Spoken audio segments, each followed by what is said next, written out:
Hello, fellow explorers. Welcome to the Pearl Dialogues. My name is Wazee, and together with Elin, I host this podcast. This is a podcast that explores the nature of reality, and it is a student-led initiative, meaning that it is independent of the Ridwan Foundation. Although the theme for our podcast is that we have conversations with teachers of the Diamond Approach School. If you're interested in learning more about this teaching in this school, there are links in the show notes that you can check out.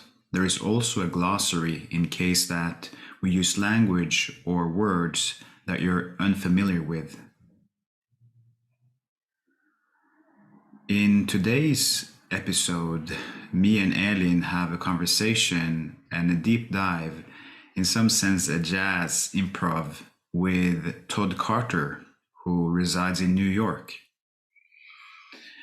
This episode has a unique, it's a slightly unconventional flow to it,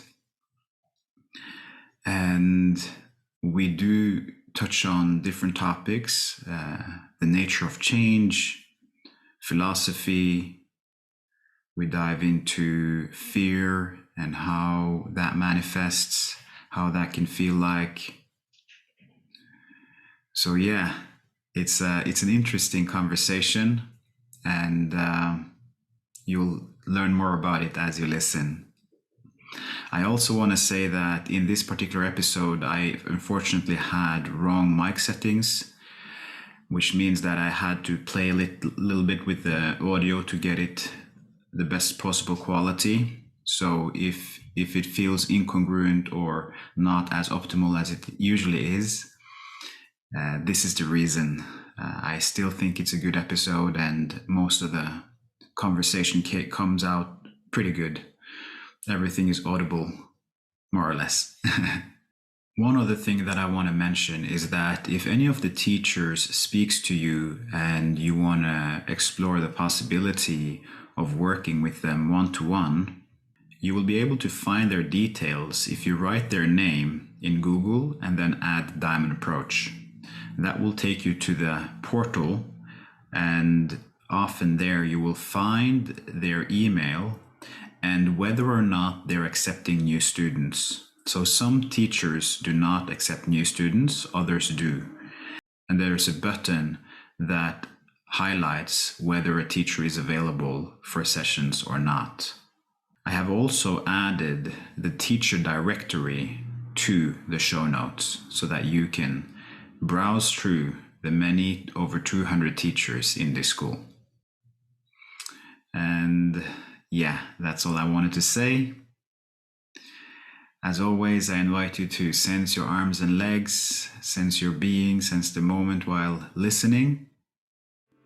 Enjoy. Yes, everybody. So we're back here today, and here with me, I have Elin and Todd. Welcome, Todd. Thanks for having me, Wazee. Hi, Ellen. Hi, Todd. Hey. And before I came on, I was on the Diamond Approach portal, and I was reading a little bit about you, or the short description you had done. And I actually wanted to begin by reading some parts of it, and then inviting you to perhaps elaborate in your own words here and now how that resonates in you now. Sounds good. Yeah. Okay. This will be a surprise for me. Okay. So the question was, what attracted you to the Diamond Approach? And here is what you wrote. I love that this work is always leading me to my edge. The work has provided me the occasion to be ushered into new forms of conception and perception over the years. Foundationally, the realization that our human identity is in flux, ever-changing, and polymorphous is one of the central insights of the work. I'd love to stop there and just dive into that segment because it's so rich. Yeah. Yeah, I feel the richness of that as you say it. So, I invite the two of you in the moment. In particular, if we start with the edge, if you can feel into whatever's happening for you right now in this moment. Because it's something that's particular for each of you. And it's something that's particular for me that's happening.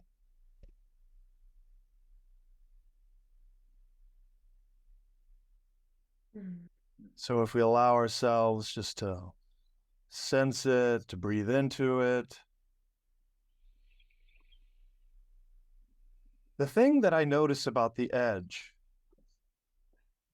whenever I say that word, and when I've said it a few times recently, it always brings me to this place where there's this mix of, I don't know what's going to happen next, simultaneously with, for instance, right now, I'm feeling a lot of, I want to call it pleasure, but it feels like such a delicate form of pleasure.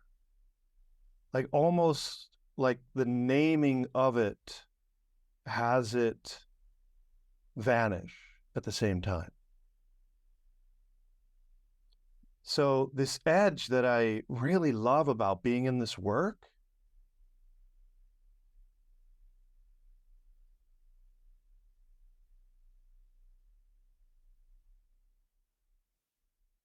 I fill it right now with an expression, something like, I don't know what happens in advance of what's happening.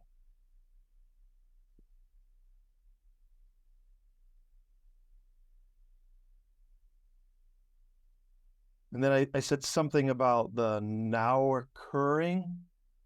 I forget exactly how I phrased it as you read it back to me.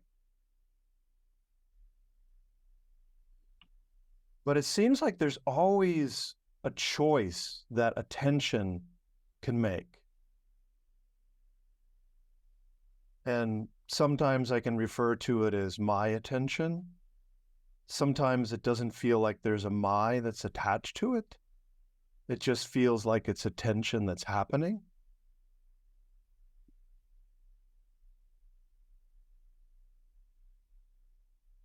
And at other times, there can be things that are occurring that I might label as non-occurrences. So this might seem a little bit strange, but I'm just going to say it. So occurrence is something that I might not know in advance. I don't know it. It's just what's happening.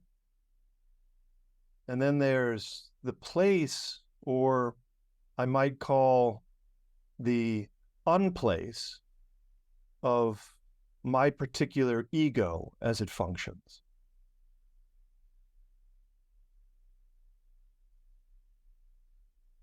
So that's a beginning into those words. I know some of that might seem a little strange, but how does that land in you? What's happening in the two of you as I speak?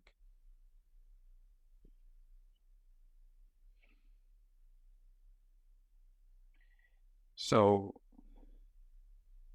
I would say that I very much follow your invitation. When I tune into the word edge, I immediately fill out my whole consciousness and fill out the moment.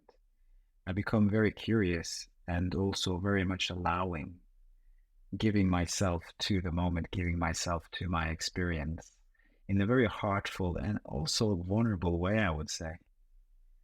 I give myself vulnerably to what is here. And I notice with that there is a spirit of adventure, actually, because I don't really know what is going to be discovered. And also, I'm aware here now that I'm aware of elements of my experience, but I'm also aware that there is more to know about what's happening.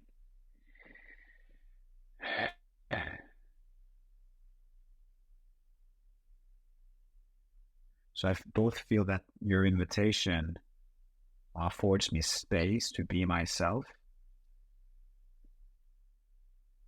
and also activates curiosity, engagement, involvement with my own experience, while also listening to what you're sharing. I would say lightly, I receive more the transmission of what you offer in what you're saying, and then lightly I hear your words as you speak. Yeah. Anything that's happening for you, Ellen, in the moment that you want to share? Yeah. Curiously, I'm a bit to the opposite. Like when I say feeling into my edge, it's like I feel my cells in my body being in more on a hyper alert. Like, okay, what's gonna happen next? Almost this like anticipation and fear, and like a bit animal brain. Yeah, so quite the opposite towards like relaxing into curiosity, not pleasant, right? It's more like, okay, now we're on the edge. Yeah, what's gonna happen now? Yeah, I really appreciate you bringing that piece in. It's a really, really important piece. The animal brain and the fear, and what do you do with fear? What do I do with fear? What does Wazee do with fear? How do we relate to fear? How do we be fear? How do we run away from fear? And yet, like, wow, it's like, what is fear? Like, if we ask that question right now, and we really feel it in our bodies, especially if you're aware of it in the moment, because I can feel something that I might call fear. And simultaneously, I could say more. I'm going to stop. I might say more in a moment about it. I just feel like taking a pause with the fear if it's here.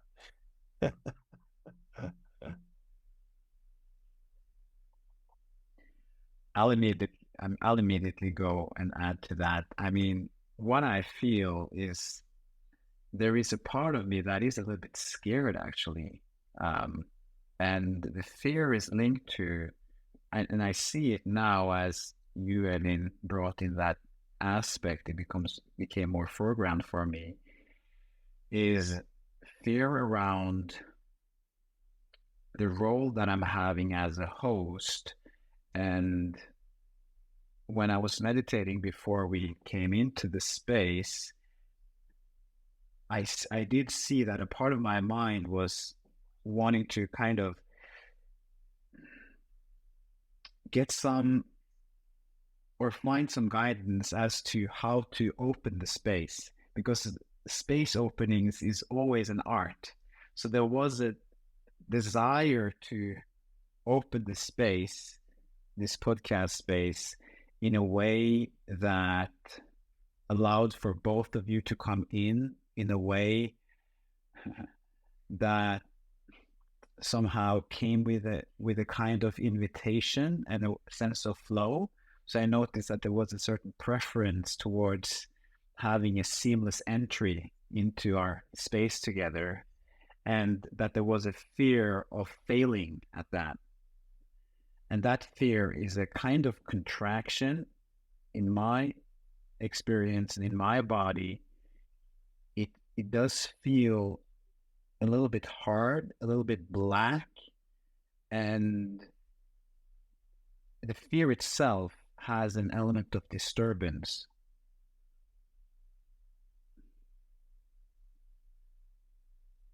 And that is held within this more open awareness that I feel to be more soft. Yeah. So there's both of them. There's this hardened fear and this open awareness simultaneously. Yes. I mean, I hear it said sometimes that when one is really in the channel of fear and is able to completely feel it, it's really hard to distinguish it from life force. It's identical life force, which makes sense.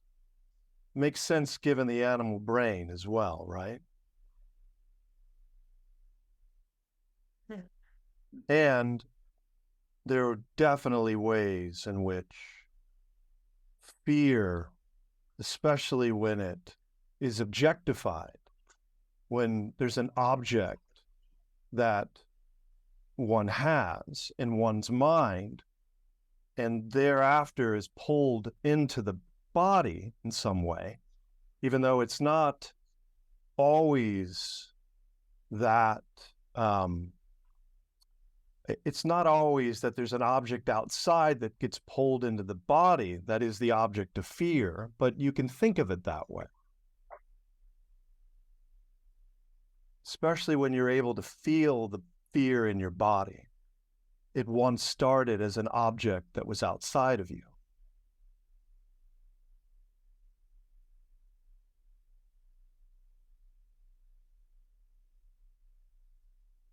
So I'm doing and saying what I'm saying as an answer to your question in terms of the edge in particular. None of this I've pre-planned to talk about, or, it's just arising spontaneously, hanging with you guys. And it's also very much relational, right? The field is relational through and through. That's another thing that I so deeply love about this work. Ways in which we are affected by others, sometimes in ways that we really don't want to be affected by others, right? Ways in which we're in retreats and people rub up against us and certain smells we don't like, or people say things to us and we're just like, what? And all of our reactivity comes forward. So there's that piece. And then there's the piece of the foundation of gratitude, I would say, about being related to other human beings, to be related to other objects, the space that I'm in, as, one of the words that I think I said in that piece that you read back to me was, foundationally, what is this foundation? And for me, this piece of relationality and contribution and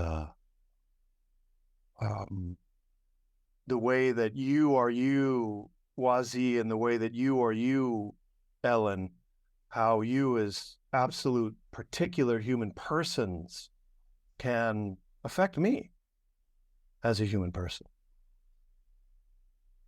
So I'm aware of that stream that's flowing through being here with you too now.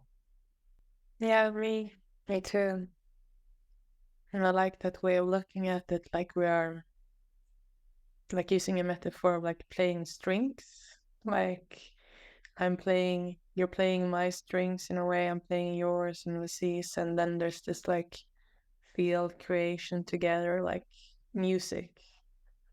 And what's that? Like what's happening in that? What emerges? What reacts? And explore that. It's I find it quite exquisite. Was that English word? Yeah. Mm. Yeah, I love that. I love that analogy. Love that metaphor. I think it's really spot on, as they say. I don't know if we left or if we're leaving the part of the edge, but there was something in your presentation. This was the first time I heard presentation. Usually I take that approach that Wazee more checks in the teacher, and I'm more new to have that differentiation. But there was something you mentioned about was it fluidity of the soul or the person? Flux. I don't know. Wazee, Yeah. could you maybe read that line again? It was towards the end. Foundationally, the realization that our human identity is in flux, ever changing, and polymorphous is one of the central insights of the work. Yeah, I might change the word flux at this point in my tenure here on Earth.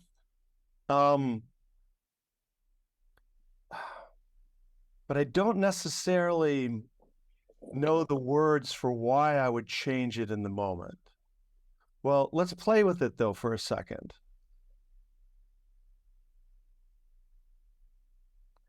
Okay, I think I would have to be with the word a little bit more, but let's just say it a couple of times. Flux. Flux. And so I'm making this identification in what I'm saying with what it means to be a human person. And that identity, like when we talk about, well, this is who I am, right? Or even we can say identity is, this is who you are, right? Or this is who we are. Identity isn't necessarily something that always gets caught with the ego, correct? When we talk in the work about identification, often we're talking about ego identity, right? But there's many levels that identity functions on inside of the work. They're the levels of the boundless dimensions. There's the levels of who you are in relationship to the vehicles. There's the levels as they go through the various turnings. And so I think what I want to say in the moment about flux and what I might change, I think, is that flux sometimes has this connotation of flux equals chaos.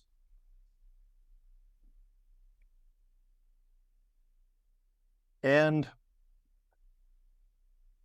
that's a whole can of worms there on a certain level. But I think I would say flux more in terms of when you're at the edge, when you are the edge that your experience is in the moment, when you are that, and that is your identity, you're going to notice that it changes pretty quickly. So flux is change more than anything else, right?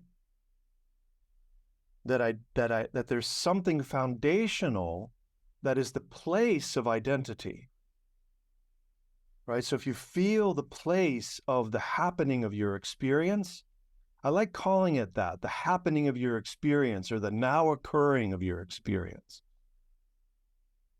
or the occurring of your experience now, not as something to fixate on, not as something even to hold on to. I mean, you can do that, and we often do that, right? We often fixate on something and we return to it and we get repetitive about it, or there's something that we're unconscious to, and that's happening in the background and it's bringing up other things that are repeating themselves. And that's fine. I mean, that's sometimes what's happening. But I want to distinguish here between egoic identity and this place that's not egoic identity. The place itself can be free. It is free. I mean, it's made out of freedom, to tell you the truth. It's so inherently free that it will be whatever occurs next. So that was a long response to flux. So I'm just curious what's happening over there with Wazee or Ellen. Yeah, I'd like to surf that wave. I like to surf that wave of flux, because what came up for me as you were speaking is when I consider the word flux, there is something, the word that comes up for me is unpredictability. When I think about flux, there's something unpredictable. But when I think about motion and change, for me, it relates more to intelligence. So I feel flux excludes intelligence and is more unpredictable, while what you're pointing to is very much embedded in the intelligence of true nature and the intelligence of life and the intelligence of reality. True. And I think that's probably why I would change that word right now. I don't think it's accurate. I think there's reasons why historically I would be given to use that word. And, if you hang out in the world of, I spent a long time in the philosophical world. So somebody like Gilles Deleuze, for instance, if you know anything about his work, it's not that we're talking about. We're not talking about the flux at that level. We're talking about we're talking about change as intelligence. Exactly. You're pointing in the right direction there, Wazee, for sure. I'm curious about one. Yeah, go on. And I was going to say, if you put that change as intelligence with this place of absolute not knowing, or this absolute place of not going to know what happens next, they go so well together. The fit is perfect. They fit perfectly together. It's like that we as human beings, as the site where that can happen, is, to use Alan's word, exquisite. I mean, that's such a good word to name that place, I think. With what you're saying, I feel like a waterfall. And in some sense, in my mind, I see two options. I can either kind of get stuck in the words, or I can allow myself to run with the stream, basically. And what I get in touch with as I do that is a kind of creativity, because there is a particular invocation and transmission that is coming with your emphasis that I feel is very creative, which brings in from the work, the logos. There is such a potency and power. And I notice that my soul has a need to really ride with it, to be fully free with what you're bringing in, which brings in a different kind of intelligence that is not directly analytical. It's more the fluid intelligence itself.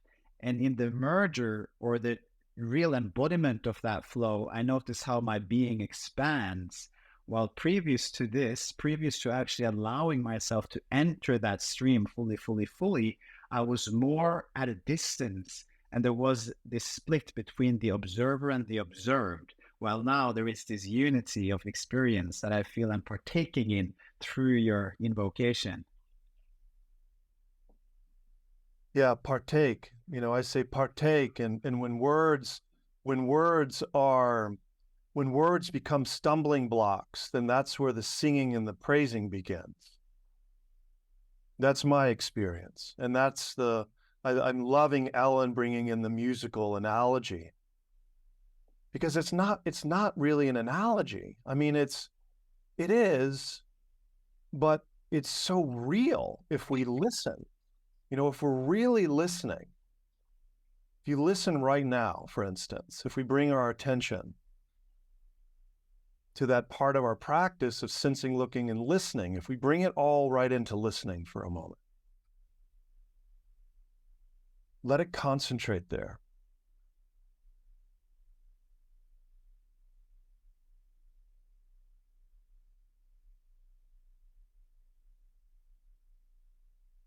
There's nothing in particular that I'm expecting to hear or to have happen.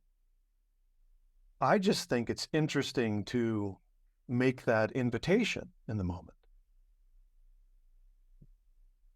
Sometimes the easiest ways out of blockades, stases, places that are stuck is to, I find this for myself at least, is to trill and to sing. And that's where the foundation of our personalness as human bodies comes in to this work, right? You know, I found this thing that was really interesting recently. The word hallelujah, one of the deepest, or I don't like the word deep so much, but one of the most unused words or meanings of the word hallelujah, it has a Hebrew foundation, the word does. It means to trill. It means to trill, and to trill is kind of like, so that place in us that gets taken over by conceptuality, right? Overwhelmed with the fact that we can conceive of. I mean, that's the beauty, is we can conceive of existence, our existence. We can think our existence. And there are times when the weight of that conception can really block us. And so to put together that piece that I said about conception, perception, I think I put a slash there, right? Was it conception / perception in the phrase? Or maybe it was conception and perception? But let's take the and out for a second, right? And in the now, right now, let's just feel conception / perception. Let's just feel that.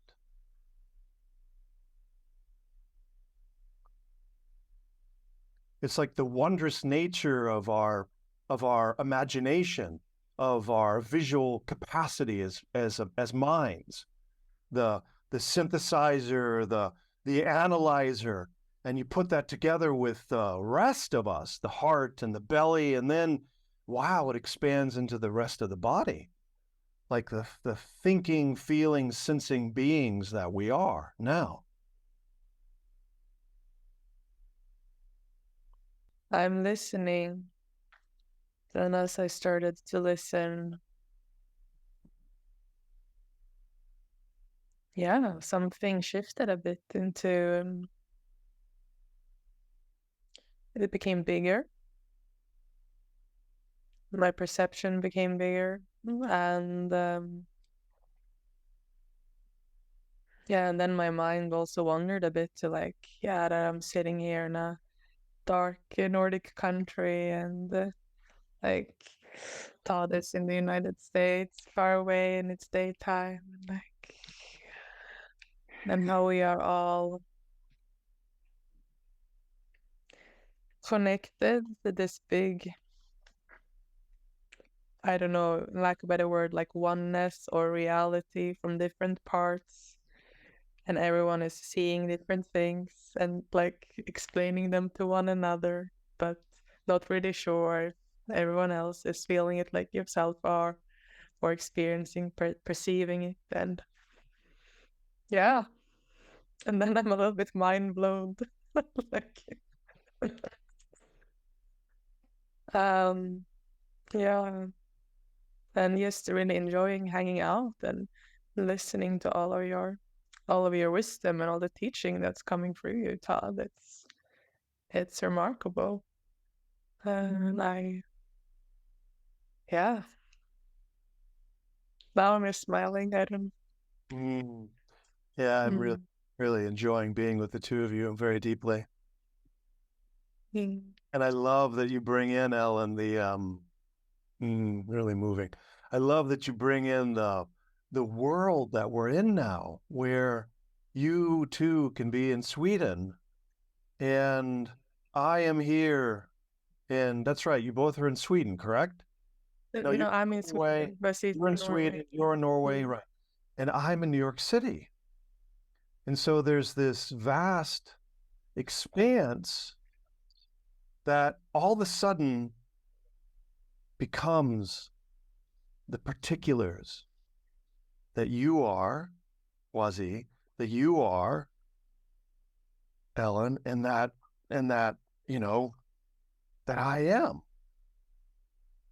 Like that, the unity, like that unitive drive, right? That unity, like like the desire, like the longing that's at the heart of the spiritual journey is like to be one, to be absolutely collected, to be absolutely collected, to be absolutely, to use your word, Wazee, to absolutely partake. I love that. Love that. To absolutely partake. The feast that's available. I think what I want to point to here is that the unity isn't found in some generality that's outside of the particular that you are, right? In this work, we always begin now. Your particular experience.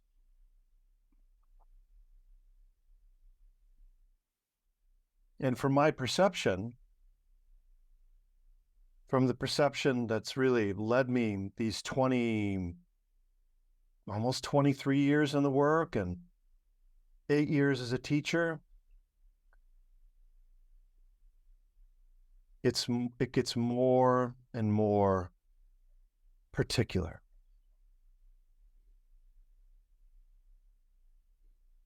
This way in which unity expresses itself. So what's happening with you, Wazee? Yeah, so I notice how there is a process of contemplation. I'm contemplating what you're saying, but what I'm noticing for me as I tune to you and I tune to what you bring and invoke and your riffing, like the wave of your soul, your particular, how I best resonate with you is actually more through my right brain or more through the just being of the mystery and being of the flow itself. So I notice how my mind, like the conceptualizing mind, isn't that kind of analytical. I'm not in my analytical mind. I find that I see that initially when I came into the space, I was using my analytical mind more, while now after the field continue to work me and work us, I noticed how there was a change in way of being. And by being like that playfulness itself, I noticed how I experience more freedom and more of my body comes online as a cohesive whole.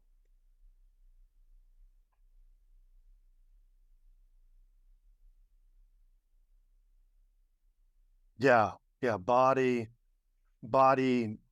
cohesive whole.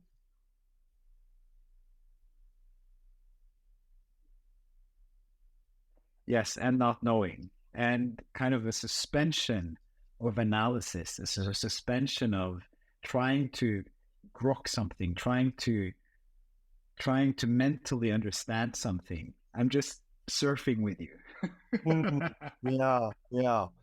Yeah, surfing's great. Surfing's great. And I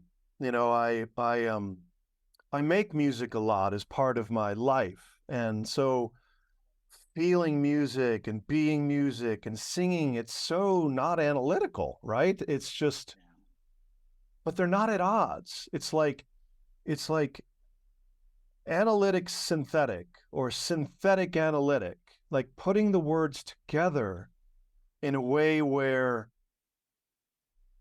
especially when we're talking about the desire or the wanting to include the absolute most of ourselves, right?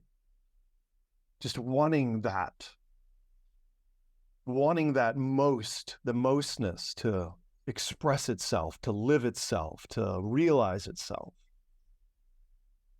I had a teacher for many years in the work. Alia Johnson was her name. And I remember at one stage in the work when, I don't remember why, but she would say things to people like, get out of your head, let your knees think. So I invite us right now to just try that on for a moment. as you sense into your knees, I'm sensing into my knees right now, the two knees simultaneously. We so often limit what we know thinking to be to the realm of the head. But why do we do that?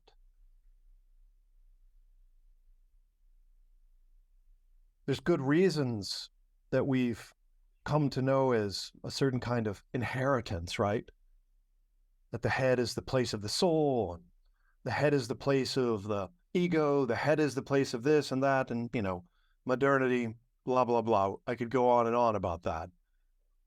What if we let go of all of that and just let our knees think now? Maybe there's a perception that we've never experienced before.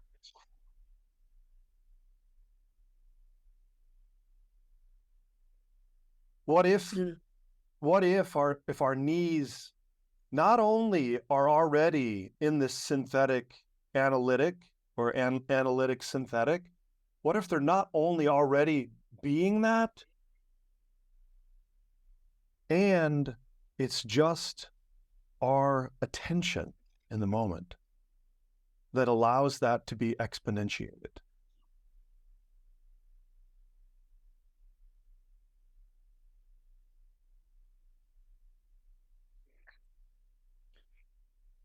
This really moved me.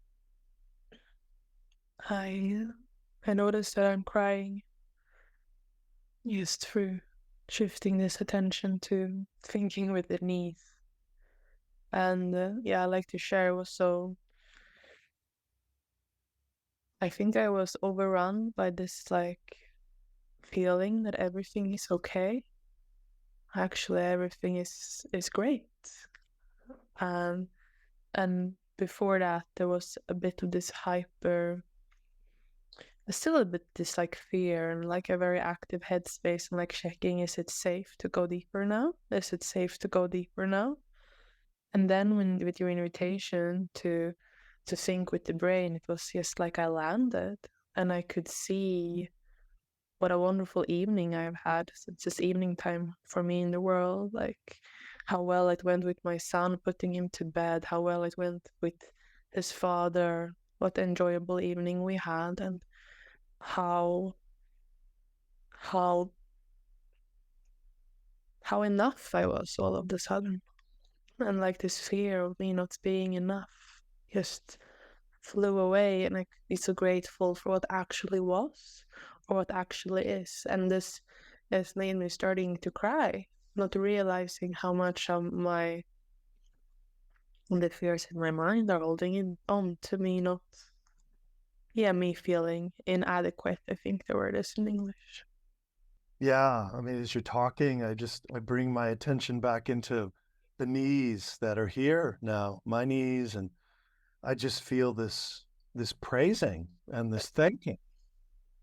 It's just this praising. Gratitude. Gratitude. Yeah, you really hear that, and you're talking, and it's totally here in the space. There's a bony simplicity Totally. me sensing the knees or thinking with my knees. And I also feel that my mind space is more perplexed. There's a perplexedness in my mind, which I'm allowing. And at the same time, I just want to add, there is an awareness that the fact that there is a podcast happening. So I'm aware of that, but what I notice, the space that I've entered is just this space of pure exploration, pure adventure. I feel that I just had to go full along with that. I don't know if there is a host here, if there's not a host here. I mean, there's just so much. The unraveling is taking place, and the only way to partake and participate is just to allow myself fully to dive in and partake, basically. Yeah. Yeah, good. Yeah. I mean, I was starting to hear these jokes in the back of my mind about just let the pod be casted. Just pod the cast, man. Like it's just let the podcast happen. Especially if you don't thingify it, right? You don't have to rectify even what it is, because words are weird. Words are weird. And when you bring in perplex, all I can do is like feel that word, perplex. Perplex. And perplex makes me happy. It like goes hand in hand with flabbergasted. Flabbergasting goes hand in hand with bewilderment, right? And then it's like in those words of perplexing, and those words of flabbergasting, and the words of, it's just like there's this inherent bliss in the words. I don't even have to know what they mean, so to speak. It's in the speaking itself of the words that the meaning is. It's like the meaning's not elsewhere. And I think I'm pointing to that in terms of, the meaning of a podcast isn't elsewhere. The meaning of the podcast is now. And this is all going back to the question that you were asking me about my place, what I perceive and conceive about what the work is. The work is always happening now. I think it's really in those places where reality itself is what lets things hang together. Right? It's like the givenness of reality is where reality is hanging, in the sense of we as certain kinds of identities don't have to do the work of holding it together. And that's what the work underlines for us, is absolutely the truth.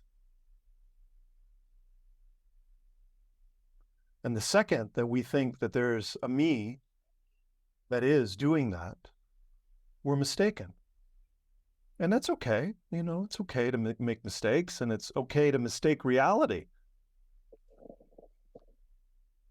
There can be a lot of compassion for that.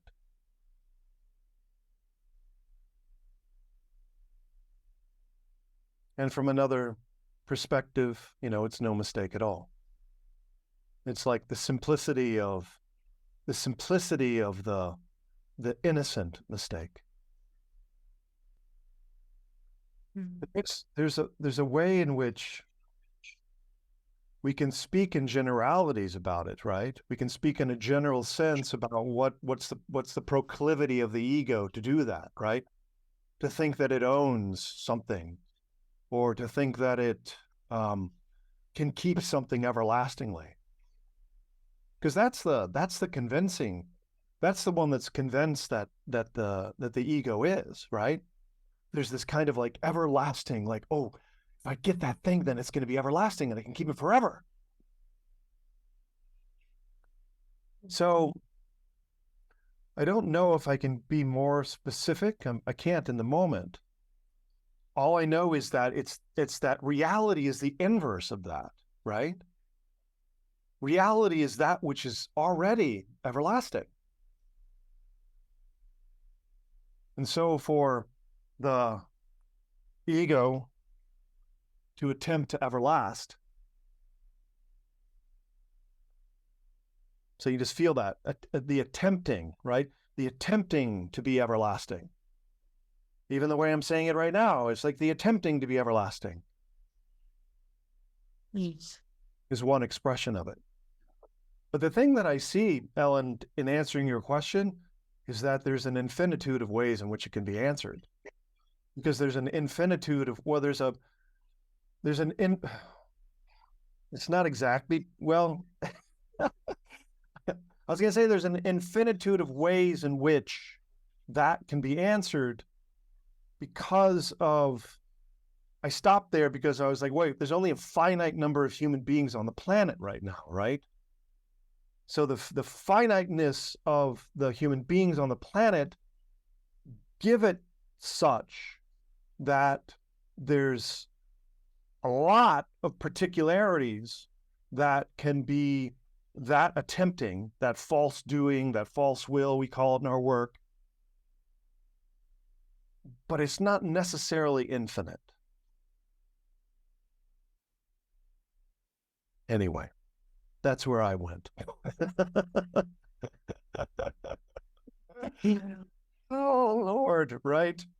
Yeah, what the vision that I get while hanging out with you guys is like a jazz band playing improv.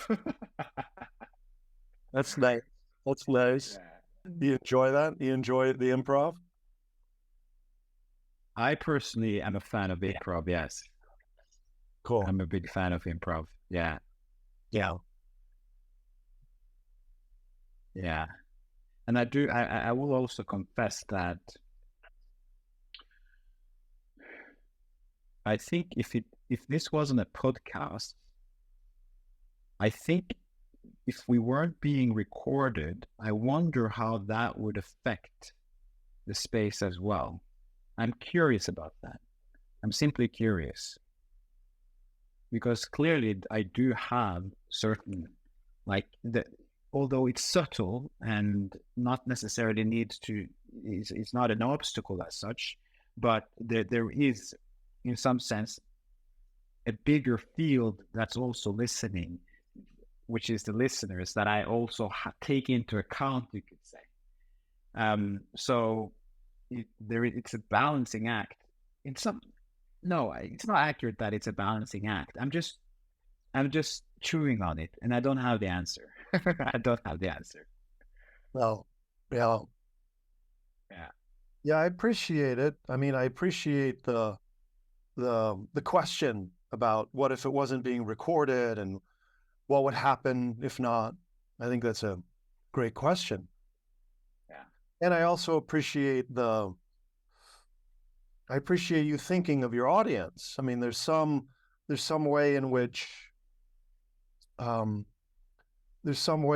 you want this to be of service to folks.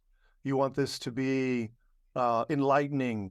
You want new people to perhaps come into the work that haven't heard, or maybe not necessarily coming into the work, but just new people who haven't heard anything about this work. Listen to this. So I appreciate that that's in your listening simultaneously. What I suggest that I do now, because we don't have that much time, is to read the rest of your bio and then see what ribs from that before we close this space. How do you feel about that? That's fine. Really? Good. Yeah, for sure. Let's complete this. So after the part about our human identities in flux, ever-changing and polymorphous, is one of the central insights of the work. This has changed my life. It is exciting to ride the wave of the teaching as it changes and as I change. There is always a sense of not knowing what is going to be revealed next in my personal process. This sense of spontaneity and playful shape of the movement of the work brings joy and pleasure immeasurable.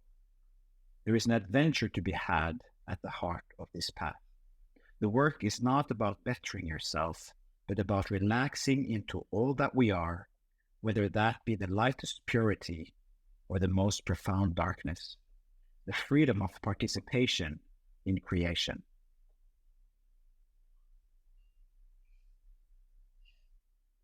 You know, I think a lot of that we've been participating in together in my sense today, hanging out with you all, being in the flow. And, you know, I think this word participation, I love so dearly, right? The invitation to participate. What is it that we particularly are given to learn in this lifetime? And that's not something that you need to figure out in advance, right? It's not like you need to leave yourself to go somewhere else in order to figure that out, and then come back to yourself, right? No, that's not how the work works. The way the work works is you find that place now. Whether you name it the deepest, whether you name it the most superficial, whether you are not in that dichotomy at all, absolute, deep, superfice.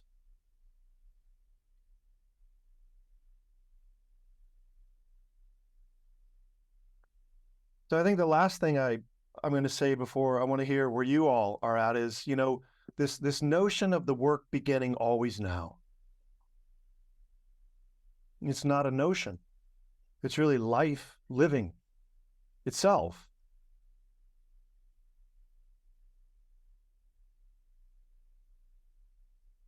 So it also makes me realize that I need to rewrite my bio. So thanks for reading it to me. We'll make it more. I'll make it more current. So yeah, I'd love to hear your response, just where the both of you are and what's happening now. And yeah, I just find that so funny, this paradox that like this podcast episode is so much about your bio, and then you ending with like, no, I probably need to change it now. It's quite funny. and lovely and wonderful, and it's probably exactly how it's supposed to be, evolving. But yeah, that's nice to invite that. And yeah, I've enjoyed meeting you fully, and I also enjoy this. Yeah, smiling in the end there now, smiling and laughing a little bit about the process. Yeah. Yeah, I as we're finishing off, like I hope I will meet you sometime, somewhere in the flesh, for sure. Yeah. yeah, Thank you. would love that.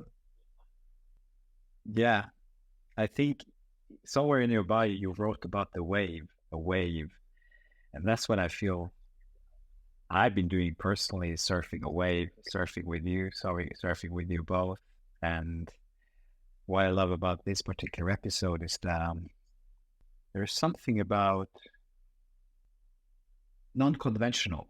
Like there is not, it's very it's unconventional in the sense that it's like it stretches me in a certain direction of my being that I very much appreciate, because it has this throbbing aliveness, and the force of the wave is either you catch it or you drown. That's how it was for me. You either catch it or you drown. So like I've just been swimming with, surfing, getting on, just falling off, and then getting on the wave again, getting on the board, and then surfing, and then boom.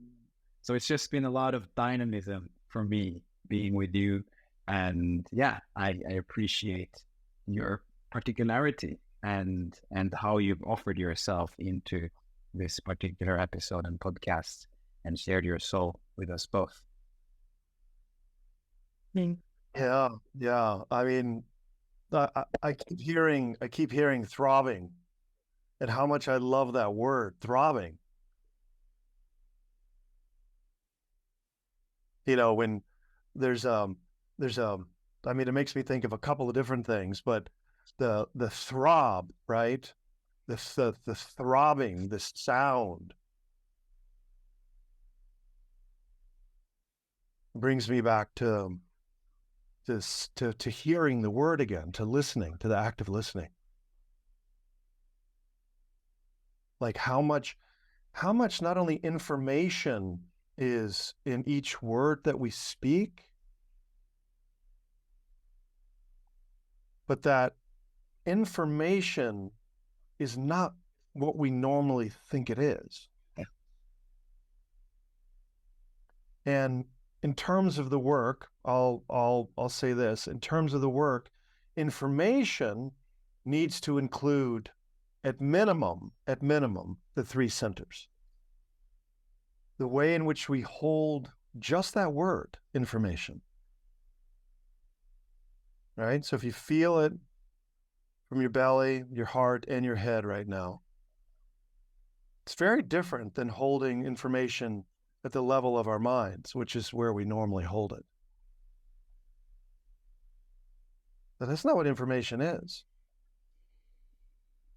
Information can't be held by our minds.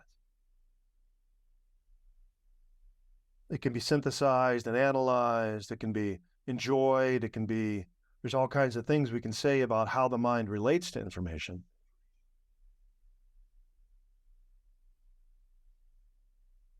So I feel a lot of gratitude being with the two of you. I know that you're both a part of the youth council. Is that correct?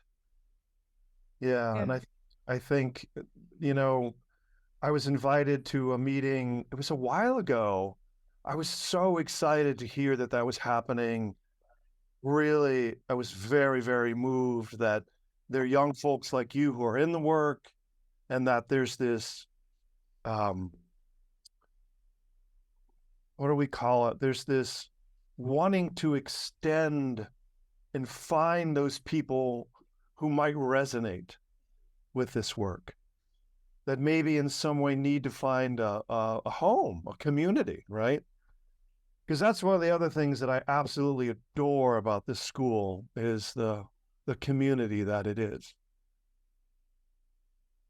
And it's just growing. You know, it just grows for me personally. It really, getting to know more and more people in the school at the level of the teacher body, at the level of the student body.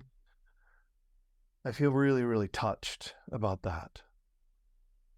So I want to thank the both of you for being in that place and holding space for teachers to come forward. So, I mean, this is for the whole school. You know, I got to know some of the teachers that I've never known, right? So I want to thank you for that. As I was listening to some of the Pearl dialogues, I was like, oh, that was so sweet to get to be with the flavor of that teacher and kind of feel, oh, wow, like that's their contribution and that's their givingness. You know, it is so very, very precise. And yeah, exactly. We did that at the same time, Wazee. We did it at the same time. That's great. It's so precise and so specific and beautiful. Yeah. Well, everybody, that's a beautiful place to round it off.